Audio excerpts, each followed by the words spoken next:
ప్రభాస్ ప్రస్తుతం ఒకేసారి 2-3 సినిమాలు తీస్తున్నాడు అన్న విషయం మనకు తెలియదు కాదు. అయితే కల్కి 2898 ఈ మూవీకి సంబంధించి ఓవర్సీస్ రైట్స్ అయితే భారీ స్థాయికి అయితే అమ్ముడుపోతున్నాయని తెలుస్తుంది.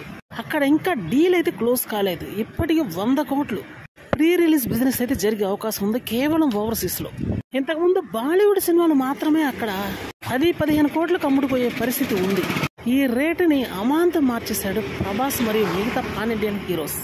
ముఖ్యంగా తెలుగులో పాన్ ఇండియన్ హీరోస్ కు మాత్రం విపరీతమైనటువంటి క్రేజ్ పెరిగిపోయిందనే చెప్పాలి. ఇందులో ముఖ్యంగా ప్రభాస్, జూనియర్ ఎన్టీఆర్, అల్లు అర్జున్ ఇలా బాక్స్ ఆఫీస్ ని షేక్ చేసే హీరోలు చాలా మంది ఉన్నారు తెలుగులో.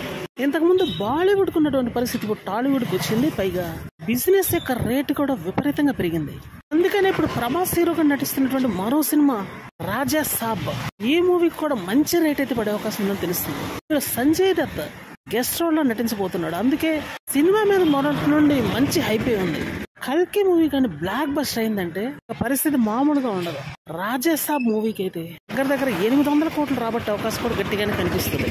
ఆల్రెడీ సలార్ మూవీ ఆ ఫీట్ అయితే సాధించి తీరింది. ఇప్పుడు నెక్స్ట్ రాజా సాబ్ ఉంటేనే చెప్పాలి. కల్కి బ్లాక్ బస్టర్ అవ్వాలని మాత్రం ఫ్యాన్స్ ఎంతో ఎదురుగా చూస్తున్నారు.